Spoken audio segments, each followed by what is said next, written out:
Every government on Earth wastes money. This waste is a mechanical software bug built into the architecture of the state treasury. The traditional treasury operates as a centralized machine.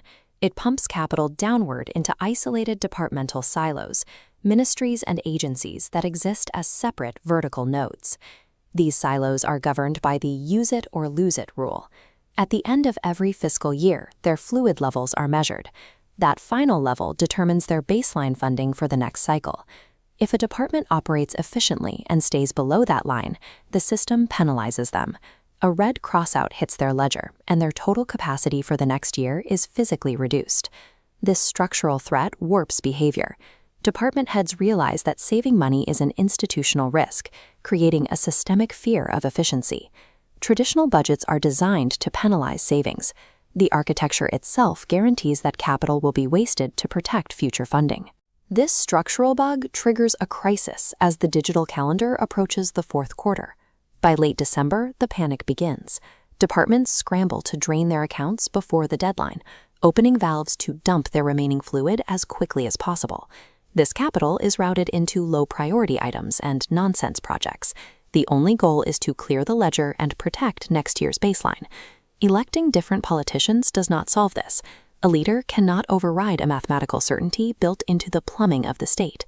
Fixing the problem requires the total destruction of the annual expiration date. We cannot patch this system with better oversight. The monolithic architecture of the Treasury must be disassembled. To secure the state's finances, we must tear down the existing ledger and rebuild it from first principles. The architectural solution begins by shattering the monolithic Treasury. We replaced it with two separate pipelines, the fixed ledger and the programmatic ledger. The fixed ledger handles the maintenance of society. It is a solid, locked conduit that flows at a steady, predictable rate. This pipeline funds the non-negotiables: state salaries, infrastructure maintenance, basic healthcare, and debt obligations. This ledger is isolated by law.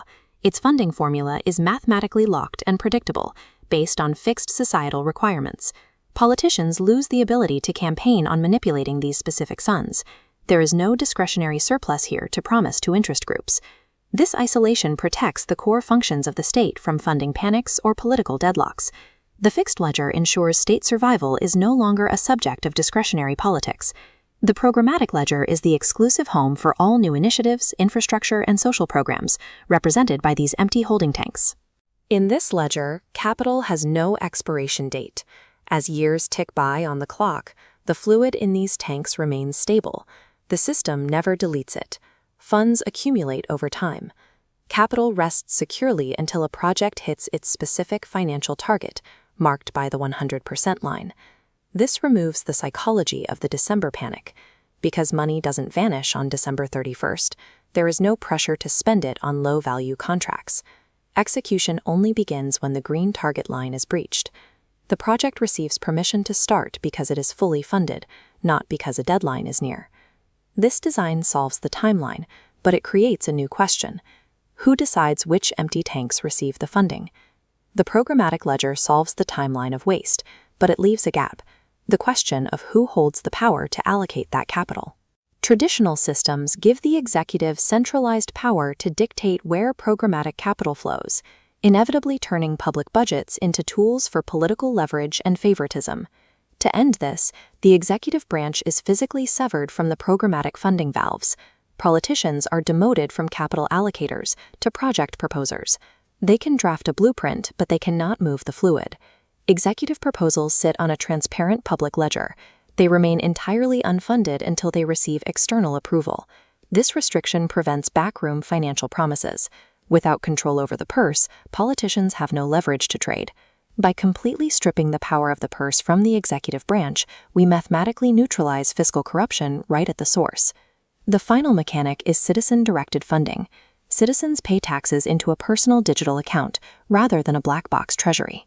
A fixed percentage of this wallet automatically routes to the fixed ledger to keep the baseline state running. Citizens gain manual control over the remainder of their tax dollars to fund specific programmatic proposals. By logging into the system, individuals route their tax lines directly to the infrastructure or social projects they want to exist. This creates a failsafe. Government proposals that lack public support receive no fluid. they eventually sit empty and are deleted from the ledger. Initiatives that solve real problems fill rapidly. Decentralized citizen choices move the tank to the 100% target, activating the project.